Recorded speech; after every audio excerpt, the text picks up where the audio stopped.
ఎప్పుడు ఎప్పుడు ఎప్పుడు అని అడుగుతున్నావుగా చెల్లి. ఇప్పుడు ఇప్పుడు ఇప్పుడు అని చెప్తున్నా. గివ్ అవే అడుగుతుంది. సో అందుకని మా చిట్టి చెల్లి కోసము గివ్ అవే స్టార్ట్ చేసేసాను. మళ్ళీ ఏదైనా ఇంట్లో చేసుకొని తింటే చాలా బాగుంటుంది కదా, టేస్టీ బాగుంటుంది, హెల్దీ కూడా. బయట చల్లగా ఉన్నప్పుడు ఇంట్లో వేడివేడిగా ఇలా ఏదైనా ఇంట్లో చేసుకొని తింటే ఆ టేస్టే వేరబ్బా. ఈ అట్టుపిండిలో నేను ఎన్ని వేసానో తెలుసా? ఇది వచ్చేసి జొన్నలతో వేసాను. జొన్నల అట్టు అయితే సూపర్గా టేస్ట్ చాలా బాగుంది. ఒకటి తినేదాన్ని 2 తింటే బాగుంటుంది కదా అన్నట్లుగా కూడా ఫీలింగ్ వచ్చేస్తుంది. ఎస్పెషల్లీ నా సంగతి చెప్తున్నాను. దాని మీద అలా అలా అలా అవిసె గింజల కారము, మామూలు కారం కాదు, అవిసె గింజల కారం అలా వేసుకొని తింటే ఇంకా ఫ్లేవర్ చాలా బాగుంటుంది. ఏదైనా ఇంట్లో చేసుకొని తింటే మ్యాక్సిమం చెప్తున్నాను.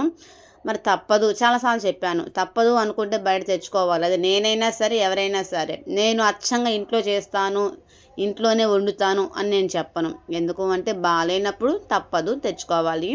My sweet memory. అందుకని ఇలా యాడ్ చేశాను. ఎందుకు యాడ్ చేశాను అంటే ల్యాప్టాప్లో అలా వస్తుంది. నేను ఎక్కువగా టీవీ చూడను కదా, సో మాకు ఇంట్లో కూడా టీవీ చూడక చెడిపోతున్నవి అన్నమాట. 3 టీవీలు అలానే అయిపోయినాయి. అందుకని టీవీ కొన్ని జాస్ అయితే లేదు. నాకు మైగ్రేన్ ఉంది కదా, ఎక్కువ సౌండ్లు కానీ ఎక్కువ టీవీ కానీ చూడను. నా టైంపాస్ ఏంటి అంటే ఫోన్ చాలు. మ్యాక్సిమం నేను వీడియోస్ తీసుకోవటము, వీడియో అప్లోడ్ చేసుకోవటము, ఎన్ని వ్యూస్ వచ్చినాయా, ఎంత అమౌంట్ పడిందా అనేది చూసుకోవడమే.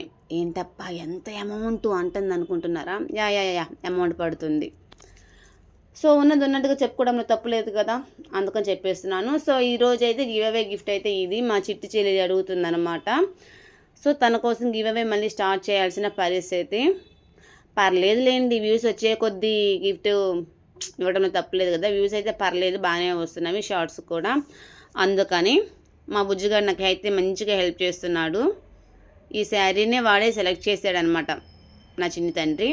సో అందుకని ఈ శారీ అయితే బాగుంటుంది అని చూపిస్తున్నాను. లేటెస్ట్ మోడల్ అండ్ కలర్ కూడా చాలా రేరుగా వచ్చే కలర్. బ్లౌజ్ పీస్ చూసారా, చాలా గ్రాండ్ లుక్ అయితే ఉంది. ఫుల్ ఎంబ్రాయిడరీ వర్క్ వస్తుంది. లైట్గా షేడ్ అయితే పింక్ షేడ్ ఉంది ఆ ఫ్లవర్స్లో. బుటిక్ చూసారా, ఇదిగోండి. సో ఇది పరిస్థితి, ఓకేనా. శారీ మాత్రం ఎక్సలెంట్గా ఉంది. ఎవరైనా సరే పర్చేస్ చేసుకోవాలి, ఆ శారీ నాకు కావాలి అనుకున్న వాళ్ళు కూడా మీరు పర్చేస్ చేసుకోవచ్చు. ఓన్లీ 699 పడుతుంది, ఓకేనా. ఫ్రీ షిప్పింగ్ కాదా అని అడిగితే మాత్రము దీనికైతే ఫ్రీ షిప్పింగ్ అయితే ఇస్తున్నాను. ఇక నుండి ఏం చేద్దాం అనుకుంటున్నానంటే కాస్ట్ పెట్టేసేసి ఫ్రీ షిప్పింగ్ కాదు, షిప్పింగ్ ఎక్స్ట్రా అని చెప్దాం అనుకుంటున్నాను. షిప్పింగ్తో ఎక్స్ట్రా చెప్తే ఏమవుతుంది అంటే ఐటమ్ అనేది ఎక్కువగా అనిపిస్తున్నట్టుగా ఉంటుందేమోనని కస్టమర్కి నాకు డౌట్. సో అందుకని అది అసలు ఏం చేద్దామా అని అయితే ప్లానింగ్ అయితే చేస్తున్నాను. ఇంకా ఆలోచించలేదు. ఏదైనా సరే ఆలోచించి ఆచితూచి అడుగు వేయటం తప్పనిసరి కదా. సో అందుకని ఫ్రీ షిప్పింగా అనేది నేను చెప్తాను. ఎందుకు అంటే ఈ మధ్య బిజినెస్ కూడా పర్లేదు, కొద్దిగా తీసుకొచ్చి కొద్దిగా సేల్ అయితే చేస్తున్నాను. స్టేటస్లో పోస్ట్ చేసింది కూడా ఏంటి అంటే ఎవరైనా ఒక 2 or 3 శారీస్ అడిగినవి నేను పోస్ట్ చేస్తున్నాను. అలాగా ఇంకొకరు 2 అడుగుతున్నారనమాట. సో బెయిల్కి వచ్చి 6 శారీస్ ఉన్నా 8 శారీస్ ఉన్నా ఎవరైనా సరే ఒక 3-4 మెంబర్స్ అడిగితే మాత్రం తీసేసుకుంటున్నాను. ఎందుకు అంటే మనము బిజినెస్ మళ్ళీ స్టార్ట్ చేస్తున్నాం కాబట్టి 2-3-4 శారీస్ అడిగారు కాబట్టి ఇంకా 6-8 అంటే మహా అయితే ఒక 3-4 శారీస్ మిగులుతాయి కాబట్టి అది మనము ఇండివిజువల్గా మనం సేల్ చేసేసుకోవచ్చు, ఓకే. ఆన్లైన్లో అయితే అలా చేసేస్తున్నాను. ఇక వచ్చిన శారీస్ అంటూ ఉంటే ఇంకేదైనా ఎలా చెప్పాలి మీకు అంటే గిఫ్ట్ గానో లేకపోతే మన రిలేషన్స్లో వాళ్ళకి కాస్ట్ చేసేసుకుంటే సెట్ అయిపోతుంది కదా. అందుకని మళ్ళీ కొన్ని తెప్పించడం అనేది జరిగింది. అయితే వీడియో చేయలేకపోతున్నాను. బుజ్జిగాడితోటి స్కూల్కి పంపించడము ఇలాగా, అంటే స్కూల్కి పంపించడము అంటే అంగన్వాడీకి అయితే పంపిస్తున్నాను అండి. ఎందుకు అంటే ఎదిగే పిల్లోడు కాబట్టి ఇంకా ఫ్రెండ్ సర్కిల్ కూడా బాగుంటుంది అక్కడ. చాలామంది ఒక 15 మెంబర్స్ దాకా వస్తున్నారు. సో వారితో చక్కగా ఆడుతున్నాడు అనమాట. సో అక్కడ స్కూల్కి అలవాటు చేసిన తరువాత మళ్ళీ మనము ఇంకేదైనా సరే ప్రైవేట్ స్కూల్లో వేయచ్చు అని ఒక ఆలోచన. సో ఇక్కడ వచ్చేసేటప్పటికి వేడి వేడిగా వేసేస్తున్నా. ఏం వేసేస్తున్నాను, ఉల్లిపాయ బజ్జీలు, ఉల్లిపాయ పకోడా, ఉల్లిపాయ పకోడా అయితే వేసేస్తున్నాను. ఇది ఇంట్లోనే చేసుకుంటే ఎంత టేస్ట్ బాగుంటుందో తెలుసా. ఆల్రెడీ ఇలా వేసేసుకున్నాను కూడా బజ్జీలు, మిరపకాయ బజ్జీ ఉంది, ఆలు బజ్జీ కూడా ఉంది వాటిలో. మరి ఏదైనా సరే ఇంట్లో అని ఎందుకు అంటున్నాను అంటే, బయట ఎక్కువగా బజ్జీలు కానీ పకోడా కానీ టేస్ట్ కోసము, టేస్ట్ సాల్ట్ ఐడియా ఉందా? అది టేస్టీ సాల్ట్ ఏంది అంటే తినటానికి చాలా బాగుంటుంది, కానీ ఆరోగ్యం పక్క నుండి సైడ్ డౌన్ అవుతూ ఉంటే ఎలా ఉంటుందో తెలుసా. ఇంకంతే.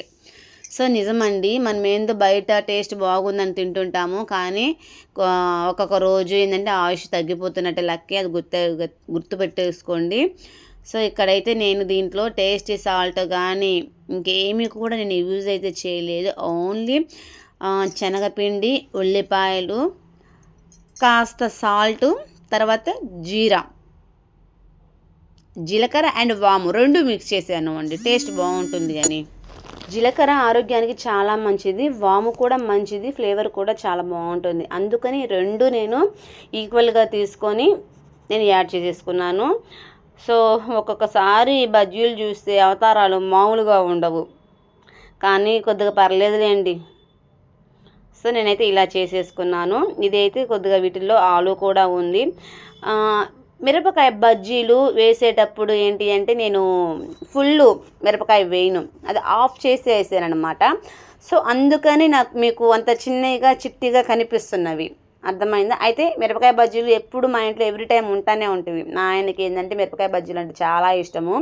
మిరపకాయ పక్కన పెట్టేసి బజ్జీ తింటుంటాడు అనమాట. అయినా కానీ మిరపకాయ మాత్రము వేయాల్సిందే. సో అది అనమాట. ఇంకా లాస్ట్ కాస్త ఉంటుంది కదా, దాన్ని ఏం చేశాను అంటే ఉల్లిపాయలు కలిపి బాగా మనకి ఎంత సాఫ్ట్గా బాగా రావాలి అంటే అంత సాఫ్ట్గా పిండిని అయితే కలుపుకోవాలి. సో ఫైనల్గా అయితే ఇది. దీంట్లో నిమ్మకాయలు లేకపోతే అసలుకి తినబుద్ధి అవుతుందా? ఖచ్చితంగా నిమ్మకాయ అయితే ఉండాల్సిందే నాకు మాత్రము. ఇంట్లో నిమ్మకాయలు కూడా ఎప్పుడు ఉంటూనే ఉంటాయి, అది వర్షాకాలమైనా చలికాలమైనా సరే మస్ట్ ఇంపార్టెంట్ అండి. ఎందుకంటే ఖచ్చితంగా చెప్తున్నాను, నిమ్మకాయ చింతపండు అంటే నాకు ఏ సీజన్లో అయినా సరే తినేస్తాను. ఇంట్లో వేడివేడిగా చేసుకున్నప్పుడు ఏంటి అంటే తినాలి అని అనిపిస్తే మాత్రము నిమ్మకాయ లేదు నేను తినలేను. తినడం అన్నా మానేస్తాను, కానీ నిమ్మకాయ లేకపోతే అస్సలు తిననమాట. సో ఇంకా నిమ్మకాయతో పాటు ఆనియన్స్ ఉంటేనే కదా డూమ్ అని తినేది. సో ఫైనల్గా అయితే ఇది ఫైనల్ టచింగ్ ఎలా ఉంది? నచ్చితే కనుక ఖచ్చితంగా లైక్ చేయండి. ఓకేనా ఫ్రెండ్స్? Okay, bye.